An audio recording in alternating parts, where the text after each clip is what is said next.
Hello students, welcome back to my channel Shubham lecturer. I am Shubham Goswami और आप सभी का स्वागत है क्लास 12 इंग्लिश ग्रामर के एक और मोस्ट इंपॉर्टेंट वीडियो में। स्टूडेंट, आज का ये वीडियो उन सभी स्टूडेंट्स के लिए इंपॉर्टेंट है जो 12th में है और जिनको 2023 बोर्ड एग्जाम देना है, क्योंकि इस वीडियो में मैं आपको क्लास 12 इंग्लिश ग्रामर के उन सभी महत्वपूर्ण प्रश्नों को बताऊंगा जो कि इस बार आपके बोर्ड एग्जाम में पूछे जा सकते हैं। देखिए स्टूडेंट, मैं आपको रेगुलर 12th इंग्लिश ग्रामर के क्वेश्चंस बताता रहता हूं ताकि आप लोग ज्यादा से ज्यादा क्वेश्चन सॉल्व कर सके और बोर्ड एग्जाम में इंग्लिश में 95% प्लस मार्क अचीव कर सके। ठीक है, जितना ज्यादा क्वेश्चन आप सॉल्व करेंगे इंग्लिश ग्रामर के उतना ज्यादा अच्छा आपका इंग्लिश में मार्क्स आएगा। इसीलिए मैं आपके लिए इंग्लिश ग्रामर के क्वेश्चंस लाता रहता हूं ताकि इंग्लिश ग्रामर आपका बहुत अच्छे से स्ट्रांग हो जाए और जब भी बोर्ड एग्जाम में क्वेश्चन आए तो आप उसका आंसर आसानी से लिख सकें। ठीक है, तो इस वीडियो में हम क्लास 12 इंग्लिश ग्रामर के उन सभी मोस्ट इंपॉर्टेंट क्वेश्चन को पढ़ेंगे जिनके ज्यादा से ज्यादा चांसेस हैं इस बार आपके बोर्ड एग्जाम में आएंगे। ठीक है, देखिए जितने भी क्वेश्चन मैंने लिए हैं वो 2 से 3 बार आपके बोर्ड एग्जाम में पूछे जा चुके हैं। ये सब क्वेश्चन, ज्यादातर क्वेश्चन मैंने प्रीवियस ईयर क्वेश्चन पेपर से लिया है, जो आपके 2022, 21, 20, 19, ठीक है, इन सब पेपर में जो क्वेश्चन आते थे उसको मैंने इस वीडियो में इंक्लूड किया है। तो वीडियो को आपको शुरू से लेकर लास्ट तक देखना है, बहुत ही इंटरेस्टिंग वीडियो है। ठीक है, और ये इंटरेस्टिंग इसलिए भी है क्योंकि इस वीडियो में मैं आपको 12th इंग्लिश ग्रामर के 8 टॉपिक्स को एक ही वीडियो में पढ़ाऊंगा। एक टॉपिक नहीं, 2 टॉपिक नहीं, पूरे 8 टॉपिक को हम एक ही वीडियो में पढ़ने वाले हैं। कौन कौन से टॉपिक होंगे सब कुछ मैं आपको बताने वाला हूं। ठीक है, तो चलिए स्टार्ट करते हैं वीडियो। तो वीडियो स्टार्ट करने से पहले वीडियो को लाइक कर दीजिएगा, चैनल पर नए चैनल को सब्सक्राइब कर लीजिएगा। तो देखिए सबसे पहला टॉपिक जो हमारा होगा वो है डायरेक्ट एंड इनडायरेक्ट नरेशन। ठीक है, अब डायरेक्ट एंड इनडायरेक्ट नरेशन में आपको क्या करना होता है सभी स्टूडेंट को पता है, मैंने ऑलरेडी बता रखा है। ठीक है, तो देखिए डायरेक्ट एंड इनडायरेक्ट नरेशन, इसमें आपको डायरेक्ट स्पीच दिया रहेगा, इसको इनडायरेक्ट में कन्वर्ट करना होगा, आपका 2 नंबर क्लियर। ठीक है, तो देखिए सबसे पहला क्वेश्चन है where do you live asked the stranger, यानी कि अजनबी ने पूछा तुम कहां रहते हो। अब बहुत सारे स्टूडेंट है वो कंफ्यूज हो जाएंगे। देखिए मैं क्वेश्चन आपके लिए कई तरह का लाता हूं ताकि बोर्ड एग्जाम में कोई भी क्वेश्चन आए तो आप उसको सॉल्व कर सकें। अब देखिए यहां पर जो आपका रिपोर्टेड स्पीच है वो पहले आ गया है, ये आपका कैपिटल रहेगा, इसको कैपिटल कर दीजिएगा। ठीक है, और जो आपका रिपोर्टिंग वर्ब है वो बाद में आया है, और मैंने आपको बताया था कि रिपोर्टिंग वर्ब आपका पहले रहता है और रिपोर्टेड स्पीच आपका बाद में रहता है। ठीक है, बट यहां पर उल्टा आ गया, तो अब आप क्या करेंगे ध्यान दीजिए। ठीक है, ऐसे ही समझना है आपको। देखिए सबसे पहले आपको रिपोर्टिंग वर्ब को ही लिखना है, बाद में रिपोर्टेड स्पीच को लिखना है, चाहे वो आगे आए चाहे वो पीछे आए। ठीक है, इतना ध्यान में हो गया। अब देखिए सबसे पहले आपको लिखना है द स्ट्रेंजर आस्क्ड। ठीक है, यानी कि यहां पर क्या कहा गया, अजनबी ने पूछा वेयर डू यू लिव, तुम कहां रहते हो। तो इसको कैसे बनाएंगे, देखिए इसको हम लिखेंगे द स्ट्रेंजर, पहले हम रिपोर्टिंग वर्ब को ही लिखेंगे द स्ट्रेंजर, और यहां पर आस्क्ड ऑलरेडी दिया गया है तो हम आस्क्ड लिख देते हैं। ठीक है, द स्ट्रेंजर आस्क्ड। अब देखिए बीच में हम क्या लगाएंगे, यहां पर एक बात ध्यान दीजिए, अजनबी ने पूछा तुम कहां रहते हो, तो किससे पूछा, मुझसे पूछा। अजनबी ने मुझसे पूछा तुम कहां रहते हो, तो यहां पर मी आपको अपनी तरफ से मान लेना है ताकि आपका सेंटेंस और अच्छा हो जाए। ठीक है, तो यहां पर द स्ट्रेंजर आस्क्ड मी लिख दीजिएगा, क्योंकि मुझसे ही पूछा ना कि तुम कहां रहते हो, तुम का मतलब मुझसे पूछा। जैसे मैं आपसे पूछूं, जैसे मैंने आपसे पूछा तुम क्या पढ़ते हो, ठीक है, तो किससे पूछा, तुमसे पूछा। ठीक है, तो यहां पर द स्ट्रेंजर आस्क्ड मी हो जाएगा। अब देखिए यहां पर वेयर आगे आ गया है क्वेश्चन वर्ड, तो क्वेश्चन वर्ड जब आपका आगे आ जाए तो हम डायरेक्टली क्वेश्चन वर्ड को ही लिख देते हैं, हम इफ या वेदर का यूज नहीं करेंगे। ठीक है, तो वेयर, अब आप सब्जेक्ट लिखेंगे, यू है फर्स्ट पर्सन सेकंड पर्सन का प्रोनाउन, ये बदलेगा ऑब्जेक्ट से, ऑब्जेक्ट है मी। देखिए यहां पर ऑब्जेक्ट क्या है, मी है, तो इसके लिए हम आई का यूज करेंगे। अब ध्यान दीजिए कौन सा टेंस है, देखिए डू लगा है, ये आपका प्रेजेंट इंडेफिनिट टेंस है, तो जब इसको हम इनडायरेक्ट में कन्वर्ट करेंगे तो पास्ट इंडेफिनिट टेंस में कन्वर्ट हो जाएगा। ठीक है, तो where I, past indefinite tense में हम क्या करते हैं, लिव का सेकेंड फॉर्म लेते हैं, तो वेयर आई लिव्ड। ठीक है, तो इस प्रकार से आपको बनाना है। अब कुछ स्टूडेंट ऐसे होंगे जिनको ये समझ में अच्छे से नहीं आया, कितने स्टूडेंट को समझ में नहीं आया? देखिए ध्यान दीजिए, यहां पर आपका रिपोर्टेड स्पीच पहले था, रिपोर्टिंग वर्ब बाद में था, ठीक है। तो अजनबी ने पूछा तुम कहां रहते हो, तो किससे पूछा? अजनबी ने मुझसे पूछा तुम कहां रहते हो, ठीक है। तो मी आपको अपनी तरफ से मान लेना है, लेकिन रिपोर्टिंग वर्ब को आपको पहले ही लिखना है, चाहे वो पीछे आए चाहे आगे आए। तो द स्ट्रेंजर आस्क्ड मी, ठीक है। अब व्हेयर, अगर क्वेश्चन वर्ड आपका पहले आ रहा है तो हम क्वेश्चन वर्ड को डायरेक्टली लिख देंगे। अगर यहां पर व्हेयर ना होता, केवल डू होता, तो हम इफ या वेदर का यूज करते, मैंने आपको पहले ही बताया है, ठीक है। तो व्हेयर आई, यू बदलेगा मी से, मी के लिए आई कर देंगे सब्जेक्टिव केस। और देखिए यहां पर ये आपका प्रेजेंट इंडेफिनिट टेंस है, जब इसको हम इनडायरेक्ट में कन्वर्ट करेंगे तो पास्ट इंडेफिनिट टेंस में कन्वर्ट हो जाएगा। और पास्ट इंडेफिनिट टेंस में पॉजिटिव सेंटेंस में हम क्या लेते हैं? वर्ब का सेकंड फॉर्म, तो लिव्ड हो जाएगा, ठीक है। तो इतना ध्यान दीजिए, ज्यादा समझ में ना आए तो फिर से देखिए वीडियो को, या फिर नेक्स्ट क्वेश्चन हम देखते हैं, अभी समझ में आ जाएगा, ठीक है। दूसरा क्वेश्चन देखिए, my friend said to me don't bath in the flooded water, यानी कि मेरे मित्र ने मुझसे कहा बाढ़ के पानी में मत नहाओ। फ्लूडेड वाटर, बाढ़ के पानी में स्नान मत करो या बाढ़ के पानी में मत नहाओ। अब आप लोग ध्यान दीजिए, यहां पर देखिए रिपोर्टिंग वर्ब पहले है, रिपोर्टेड स्पीच बाद में है, ठीक है। तो ऐसे ही ज्यादातर केसेस में रहता है, ये जो ऊपर मैंने बताया ये कभी कभी आता है, ठीक है। तो ये आपको ध्यान देना है, समझ में आ गया। अब देखिए इसको हम कैसे बनाएंगे, my friend said to me don't bath in the flooded water. तो सबसे पहले आपको ध्यान देना है ये कौन सा सेंटेंस है। देखिए डोंट आगे आ गया, यानी कि ये इंपरेटिव सेंटेंस है। तो इंपरेटिव सेंटेंस है तो हम सैड टू के स्थान पर क्या लिखेंगे? जो यहां पर बताया गया है। देखिए यहां पर क्या किया जा रहा है? एडवाइस दिया जा रहा है कि बाढ़ के पानी में मत ना हो, वरना आप बह भी सकते हैं, ठीक है। तो यहां पर हम सैड टू के स्थान पर एडवाइस्ड का यूज करेंगे। अब देखिए डोंट बाथ, डोंट है तो देखिए कैसे करेंगे। यहां पर आपको लिखना है माई फ्रेंड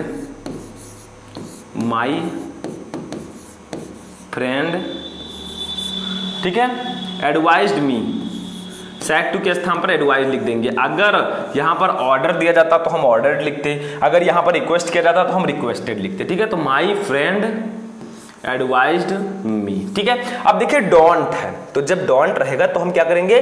नॉट लगाएंगे, फिर टू लगाएंगे, क्योंकि इंपरेटिव में हम टू से ऐड करते हैं। लेकिन अगर यहां पर डोंट है तो हम नॉट टू का यूज करेंगे, ठीक है। तो नॉट टू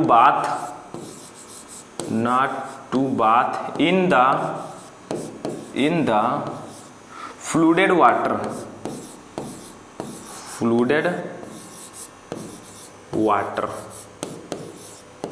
ठीक है। तो my friend advised me not to bath in the flooded water, यानी कि मेरे मित्र ने यहां पर क्या हो जाएगा? एडवाइस दिया था, ठीक है। तो यहां पर इंपरेटिव सेंटेंस को हम इस प्रकार से इनडायरेक्ट में कन्वर्ट करेंगे। तो कोई प्रॉब्लम?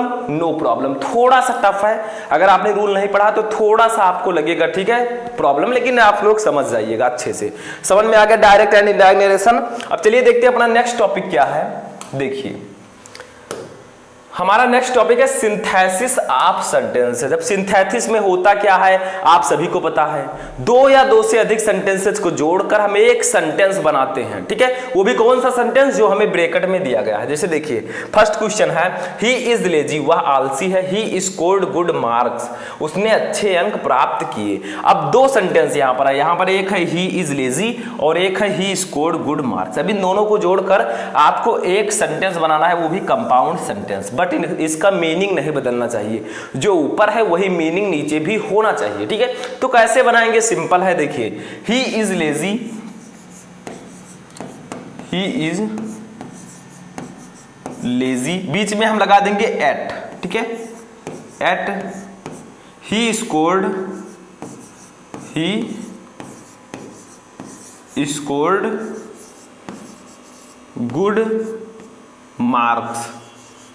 गुड मार्क्स, ठीक है। तो ही इज लेजी, वह आलसी है। एट का मतलब होता है फिर भी, ठीक है। ही स्कोर्ड गुड मार्क्स, उसने अच्छे अंक प्राप्त किए। तो वह आलसी है फिर भी उसने अच्छे अंक प्राप्त किए, तो बीच में मैंने एट लगा दिया, आपका कंपाउंड सेंटेंस में कन्वर्ट हो गया। तो सिंपल सा है, ठीक है। ऐसे ही आपको कंपाउंड सेंटेंस में कन्वर्ट करना होता है, ठीक है। समझ में आ गया? कोई भी प्रॉब्लम नहीं होनी चाहिए, ठीक है। तो ये आपका हो गया कंपाउंड सेंटेंस। दूसरा देखिए, दूसरा हमारा क्या है? रन क्विकली, तेजी से दौड़ो। You will miss the train, तुम्हारी ट्रेन छूट जाएगी। तेजी से दौड़ो, तुम्हारी ट्रेन छूट जाएगी, ठीक है। तो इसमें क्या है? इसको भी आपको कंपाउंड सेंटेंस में कन्वर्ट करना है। तो कैसे करेंगे? सिंपल है, ठीक है। लिखेंगे रन क्विकली, रन क्विकली, ठीक है।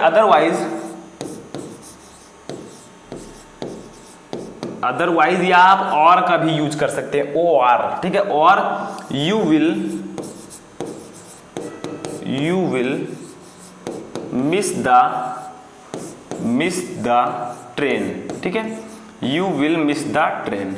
तो देखिए यहां पर क्या है, रन क्विकली, तेजी से दौड़ो, अदरवाइज अन्यथा you will miss the train, तुम्हारी ट्रेन छूट जाएगी, ठीक है। तो तेजी से दौड़ो अन्यथा तुम्हारी ट्रेन छूट जाएगी, ठीक है। तो ऊपर भी वही था, तेजी से दौड़ो तुम्हारी ट्रेन छूट जाएगी, नीचे क्या है, तेजी से दौड़ो अन्यथा तुम्हारी ट्रेन छूट जाएगी, ठीक है। तो सिंपल सा है, अदरवाइज मैंने लगा दिया, कंपाउंड में कन्वर्ट हो गया। तो ऐसे ही आपको दो या दो से अधिक सेंटेंसेस को जोड़कर एक सेंटेंस बनाना होता है, जो ब्रैकेट में रहेगा, आपको उसी के अकॉर्डिंग बनाना है। यहां पर कॉम्प्लेक्स भी आ सकता है, ठीक है, सिंपल भी आ सकता है, तो ऐसे आपको समझना है, ठीक है। तो ये सिंथेसिस भी समझ में आ गया। अब हम चलेंगे अपने नेक्स्ट टॉपिक की ओर, तीसरा टॉपिक हमारा है ट्रांसफॉर्मेशन ऑफ सेंटेंसेज। ट्रांसफॉर्मेशन का मतलब नाम से स्पष्ट है, ट्रांसफॉर्म करना, सेंटेंसेज को ट्रांसफॉर्म करना। लगभग उसी तरह देखिए कैसे करना है। Every parents loves his children, हर माता पिता अपने बच्चों से प्रेम करते हैं, ठीक है। सभी के माता पिता अपने बच्चों से प्रेम करते हैं, आपके माता पिता भी आपसे प्रेम करते हैं, हमारे माता पिता भी हमसे प्रेम करते हैं, ठीक है। तो यहां पर क्या है, प्रत्येक माता पिता अपने बच्चे से प्रेम करते हैं। इसको आपको इंट्रोगेटिव में कन्वर्ट करना है, बट इसका मीनिंग नहीं बदलना चाहिए, ठीक है। मीनिंग आपको वही रहना चाहिए जो ऊपर कहा गया है। तो क्या लिखेंगे हम, व्हिच लगा देंगे आगे, व्हिच क्या हो जाएगा, इंट्रोगेटिव में हो जाएगा। तो व्हिच पैरेंट डज नॉट, यहां पर क्या लिख देंगे, डज नॉट लव हिज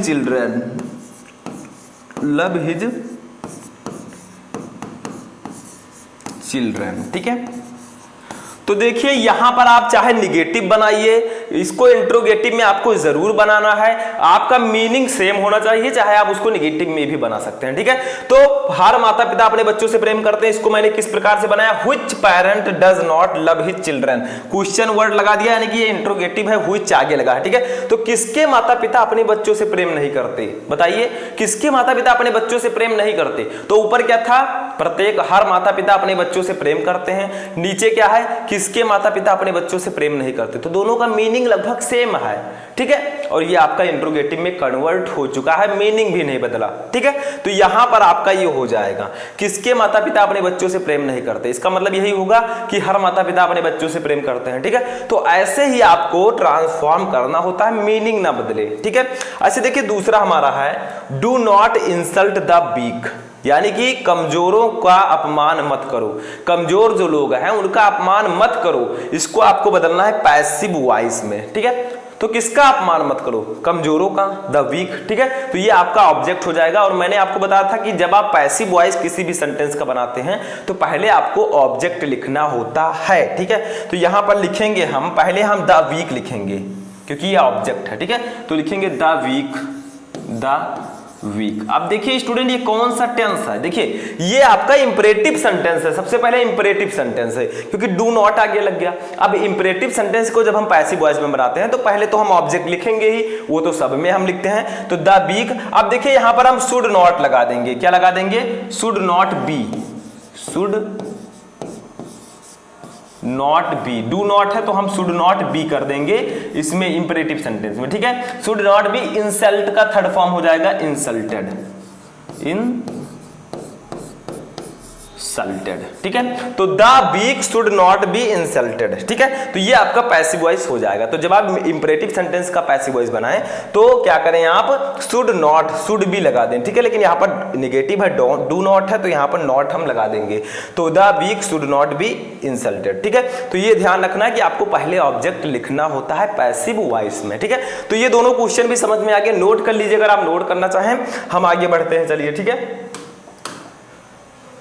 अब देखिए हमारा नेक्स्ट क्वेश्चन है, नेक्स्ट टॉपिक है सिंटैक्स। सिंटैक्स का मतलब क्या होता है, करेक्शन ऑफ सेंटेंसेस, यानी कि सेंटेंस में जो गलतियां हैं उसको आपको सही करके लिखना है। जैसे आप हिंदी व्याकरण में पढ़ते हैं वाक्य संशोधन, वैसे यहां पर सिंटैक्स होता है, ठीक है। सिंटैक्स का मतलब जो कुछ भी सेंटेंस में गलती है उसको सही करके लिखिए। करेक्शन, करेक्शन का मतलब तो आपको पता ही है, ठीक है। तो देखिए जैसे फर्स्ट है ये मैन इज मॉर्टल, यानी कि जो मनुष्य है वो नश्वर है, ठीक है। तो ये मैन इज मॉर्टल, यहां पर हम क्या करेंगे, देखिए इसमें कोई गलती यहां पर नहीं है, ठीक है। थोड़ा सा यहां पर क्या है, तो ए मैन इज मॉर्टल, तो इसमें गलती नहीं है, थोड़ा प्रिंटिंग में प्रॉब्लम हो गई, ठीक है। तो अगर मान लीजिए यहां पर आ जाता है ये मैन आर मॉर्टल, तो आपको लिखना है इज, ठीक है। यानी कि थोड़ी बहुत गलतियां होंगी, उसको आपको सही करके लिखना है। वो वैसे इस सेंटेंस में कोई गलती नहीं थी तो मैंने उसको डायरेक्टली लिख दिया, ठीक है। क्वेश्चन थोड़ा रॉन्ग है, लेकिन अब आपको दूसरा समझना है, ठीक है। ये वाला फर्स्ट वाला तो समझ में आ गया, अब दूसरा समझिए। दूसरा हमारा है one should do his duty, यानी कि प्रत्येक को अपने कर्तव्य का पालन करना चाहिए। हर एक व्यक्ति को अपने कर्तव्य का पालन करना चाहिए। अब इसमें गलती है, बताइए कहां है, ढूंढिए आप लोग। सिंपल है, ठीक है। देखिए वन शुड डू, देखिए वन के साथ अपने की अंग्रेजी हिज नहीं लगाते, हम ही के साथ हिज लगाते हैं, ठीक है। लेकिन वन के साथ अपने की अंग्रेजी हम लिखेंगे वंस। हमेशा याद रखिएगा, ये क्वेश्चन हमेशा आता रहता है, कुछ दूसरे टाइप से भी आ सकता है, ठीक है। One should do his duty, और भी कुछ पूछा जा सकता है, तो वन के साथ हमेशा अपने की अंग्रेजी वंस लगाना है, ठीक है, ड्यूटी। तो यहां पर हिज के स्थान पर वंस कर देना है, सिंपल सा है। ऐसे ही आपको यहां पर सॉल्व करना होता है, ठीक है। तो ये आपको समझ में आ गया, कोई प्रॉब्लम, दोनों क्वेश्चन नोट कर लीजिए। चलिए आगे बढ़ते हैं नेक्स्ट टॉपिक की ओर। तो देखिए हमारा नेक्स्ट टॉपिक है आइडियम्स एंड फ्रेजेस। अब आइडियम्स एंड फ्रेजेस का मतलब क्या होता है, जैसे आप हिंदी व्याकरण में पढ़ते हैं मुहावरे और लोकोक्तियां, ये उसका इंग्लिश है आइडियम्स एंड फ्रेजेस। इसमें आपको करना क्या है, देखिए जैसे दिया गया first question at every step, ठीक है। ये क्वेश्चन आपका दिया गया, पहले आप इसका मीनिंग लिखिए यहां पर, ठीक है। उसके बाद में आपको यहां पर इसका सेंटेंस में यूज करना है, ठीक है। पहले आपको मीनिंग लिखना है, फिर इसको सेंटेंस में यूज करना है। जैसे आप हिंदी व्याकरण में पहले अर्थ लिखते हैं, फिर उसका वाक्य प्रयोग करते हैं, वैसे ही इंग्लिश ग्रामर में भी है। पहले आप इसका अर्थ लिखिए, फिर वाक्य प्रयोग कीजिए, लेकिन ये इंग्लिश है तो हमें इंग्लिश में करना होगा, ठीक है, सिंपल सा। तो देखिए एट एवरी स्टेप, ठीक है, इसका मतलब क्या हो जाएगा, ऑलवेज। एट एवरी स्टेप का मतलब होता है ऑलवेज, या हमेशा, ठीक है, या सदैव। आप हिंदी में भी लिख सकते हैं साइड में हमेशा, या सदैव भी कह सकते हैं, ठीक है। तो अब देखिए इसका सेंटेंस में यूज कैसे करेंगे, ध्यान रखिए। जब आप सेंटेंस में यूज करें तो क्वेश्चन आपका सेंटेंस में आना चाहिए, ऑलवेज नहीं, ये क्वेश्चन आना चाहिए, ठीक है। तो हम लिखेंगे यहां पर, क्या लिखेंगे, I face travel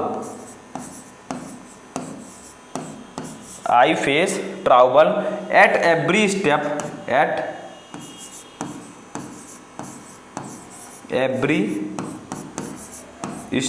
in my life,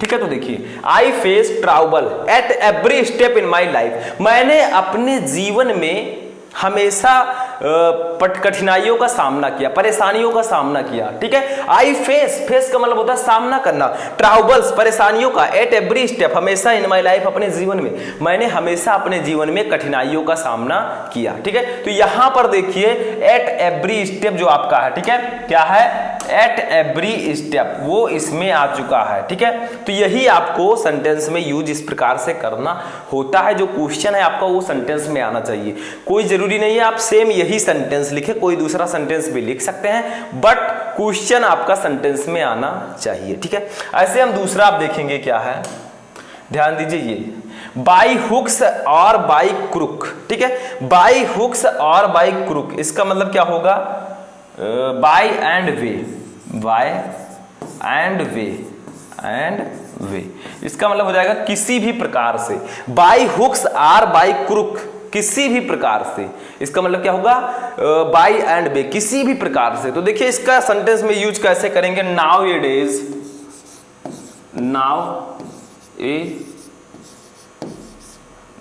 days the students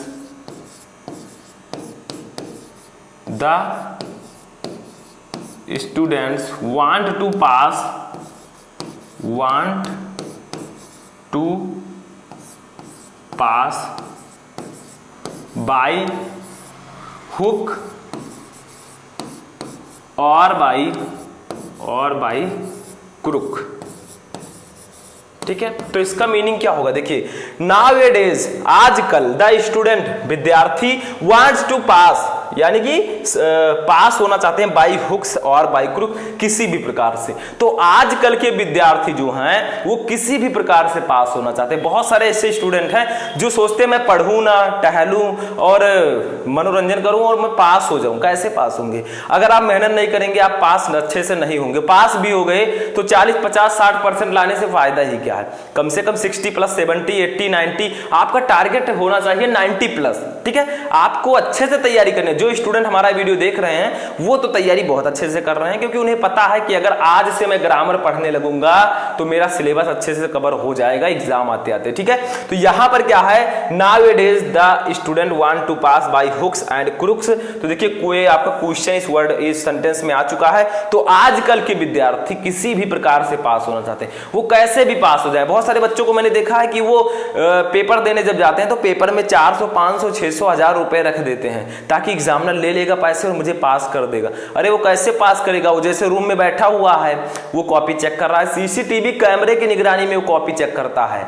अगर उसने पैसे जेब में रखने की कोशिश की तो वो पकड़ा जाएगा, ठीक है। तो वो पैसे सरकार के पास चले जाते हैं, तो आपका कोई बेनिफिट नहीं होगा। तो आप पैसे देने से अच्छा है वो पैसा अपने पढ़ाई में खर्च कर दीजिए, क्योंकि पढ़ाई करेंगे तो आगे भी आपका भविष्य बन जाएगा, ठीक है। पैसा आपका कहां तक चलेगा? तो ये समझ में आ गया। चलिए आगे बढ़ते हैं हम। देखिए अब नेक्स्ट टॉपिक हमारा है एंटोनिम्स। अब एंटोनिम्स का मतलब तो सभी को पता है, मैंने पहले भी बताया है। एंटोनिम का मतलब होता है विपरीतार्थक शब्द या विलोम शब्द जिसको हम लोग बोलते हैं, ठीक है। विपरीतार्थक शब्द, इसका फंद विच्छेद कीजिए, विपरीत अर्थ वाले शब्द, ठीक है, जो विपरीत अर्थ रखते हो। जैसे देखिए मैक्सिमम, मैक्सिमम का मतलब क्या होता है? ये लगा मैक्सिमम 6, ठीक है। तो मैक्सिमम का मतलब होता है अधिकतम।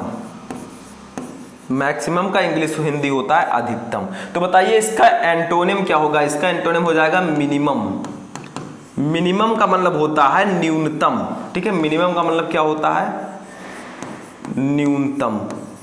तो मैक्सिमम का मतलब अधिकतम, मिनिमम का मतलब न्यूनतम। तो ये दोनों एक दूसरे के विपरीतार्थक शब्द हैं। तो ऐसे ही मैक्सिमम आपके बोर्ड एग्जाम में दे दिया जाएगा, आपको पूछा जाएगा एंटोनिम लिखिए, तो आप मिनिमम लिख दीजिएगा, ठीक है। न्यूनतम, तो अधिकतम, न्यूनतम एक दूसरे के विपरीतार्थक शब्द हैं। दूसरा देखिए रिवील। रिवील का मतलब होता है प्रकट करना या दिखाना।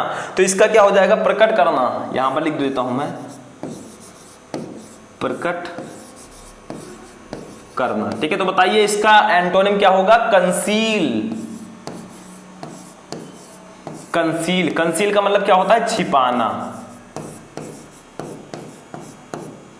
छिपाना। तो देखिए रिवील का मतलब प्रकट करना, ठीक है, और कंसील का मतलब छिपाना। तो एक दूसरे के एंटोनिम्स होंगे विपरीतार्थक शब्द, क्योंकि प्रकट करना और छिपाना, ठीक है, सिंपल है, एक दूसरे के विपरीतार्थक शब्द हैं। तो ऐसे ही आपको इसमें करना होता है। समझ में आ गया होगा, सिंपल सा है।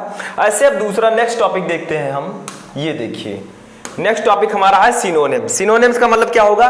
जैसे एंटोनिम में आपने पढ़ा विपरीतार्थक शब्द जो विपरीत अर्थ रखते हो, एंटोनिम में हो, सिनोनिम्स में होगा समानार्थी शब्द जो समान अर्थ रखते हो, ठीक है, यानी कि अर्थ उनके समान होंगे। जैसे देखिए प्रोटेक्ट, प्रोटेक्ट का मतलब होता है सुरक्षा, ठीक है, प्रोटेक्ट का मतलब होता है सुरक्षा। तो बताइए इसका एंटोनिम क्या हो जाएगा? सिंपल है, गार्ड हो जाएगा। आप इसका गार्ड भी लिख सकते हैं, सेव भी लिख सकते हैं, ठीक है, गार्ड, सेव या डिफेंड, डिफेंड। तो इन तीनों का मतलब भी क्या होता है? प्रोटेक्ट का मतलब सुरक्षा, तो गार्ड, सेव एंड डिफेंड का मतलब भी सुरक्षा, ठीक है। तो ये एक दूसरे के सिनोनिम्स होंगे, समानार्थी शब्द होंगे। वर्ड तो ये सब अलग अलग है लेकिन इनके अर्थ जो है वो समान है, इसीलिए हम इसे बोलते हैं समानार्थी शब्द, समान अर्थ रखने वाले शब्द, ठीक है। और फिर दूसरा देखिए क्वाइट। क्वाइट का मतलब होगा शांत, ठीक है, या चुपचाप। अब देखिए क्वाइट का क्या हो जाएगा? साइलेंस। साइलेंस, साइलेंस का मतलब भी होता है शांत। तो क्वाइट का मतलब शांत, साइलेंस का मतलब भी शांत। तो ये एक दूसरे के सिनोनिम्स हो जाएंगे क्योंकि इनके समान अर्थ हैं, इनके मीनिंग सेम है। समझ में आ रहा है? कोई भी प्रॉब्लम नहीं, सिंपल सा है। चलिए आगे बढ़ते हैं। अब देखिए आता है हमारा लास्ट टॉपिक। ये क्या है? ध्यान दीजिए इसको थोड़ा सा। ये आपका है one word substitution. What is one word substitution? मैंने आपको बताया वन वर्ड सब्स्टिट्यूशन हिंदी में बोले तो अनेक शब्दों के लिए एक शब्द। ठीक है, आपको इस सेंटेंस के लिए एक वर्ड चूज करना है। What is the word? ठीक है, तो देखिए the act of making the environment impure, यानी कि पर्यावरण को प्रदूषित करने की प्रक्रिया, उसको हम क्या बोलते हैं बताइए? पर्यावरण प्रदूषण, पॉल्यूशन। ठीक है, तो the act of making the environment impure, यानी कि पर्यावरण को अशुद्ध, इम्प्योर का मतलब क्या होता है? अशुद्ध। तो पर्यावरण को अशुद्ध करने की प्रक्रिया को हम क्या बोलते हैं बताइए? पॉल्यूशन। आपने पढ़ा होगा, ठीक है, पर्यावरण प्रदूषण। तो इसको हम एक वर्ड में बोलते हैं पॉल्यूशन। पॉल्यूशन का मतलब होता है पर्यावरण प्रदूषण। ठीक है, तो इस सेंटेंस के लिए मैंने एक वर्ड चूज कर लिया। ठीक है, पॉल्यूशन। समझ में आया? दूसरा देखिए, a place where dead bodies are kept, यानी कि ऐसी जगह जहां शवों को रखा जाता है। डेड बॉडी, मृत शरीरों को रखा जाता है। बताइए उसको क्या कहेंगे? ऐसी जगह जहां मृत शरीरों को रखा जाए, उसको हम एक वर्ड में कहेंगे मॉर्च्यूरी। ठीक है, मैं साइड में लिख देता हूं, आप लोग नोट कर लीजिएगा। देखिए ये मॉर्टरी, मॉर्टरी का मतलब होता है शवगृह। शवगृह का मतलब क्या होगा? जहां शवों को रखा जाता हो, डेड बॉडीज को रखा जाता हो। मॉर्च्यूरी, मॉर्च्यूरी का मतलब होता है शवगृह। शवगृह का मतलब शवों को रखने वाला घर। ठीक है, तो ये आपका हो जाएगा वन वर्ड सब्स्टिट्यूशन। इसको नोट कर लिए, मॉर्च्यूरी। ठीक है, तो ये आपका हो गया स्टूडेंट। अब यही हमारा लास्ट टॉपिक था, तो हमने पढ़ा one word substitution, synonyms, antonyms, idioms and phrases, syntax, transformation, synthesis, direct and indirect, और हमने पढ़ा 12th इंग्लिश ग्रामर के 8 टॉपिक्स को एक ही वीडियो में। जितने भी क्वेश्चन मैंने आपको बताया है इनको आप नोट कर लीजिएगा, क्योंकि ये 2023 बोर्ड परीक्षा के लिए बहुत ज्यादा इंपॉर्टेंट है। एक एक क्वेश्चन आपको नोट करते हुए चलना है। जो क्वेश्चन मैं आपको बताता हूं, अगर आप उसी को अच्छे से पढ़ लेंगे, ग्रामर का एक भी नंबर एग्जामिनर आपका नहीं काट सकता। लेकिन आपको तैयारी अच्छे से करनी होगी, वो आपके ऊपर डिपेंड है कि आप पढ़ाई कैसे करते हैं। बहुत सारे बच्चे होते हैं 2 मिनट 1 मिनट देखकर चले जाते हैं, उनको क्या पता लगेगा। ठीक है, तो ये आप लोग अच्छे से तैयार कर लीजिएगा। तो हम मिलेंगे नेक्स्ट वीडियो में नेक्स्ट टॉपिक के साथ। तब तक के लिए जय हिंद।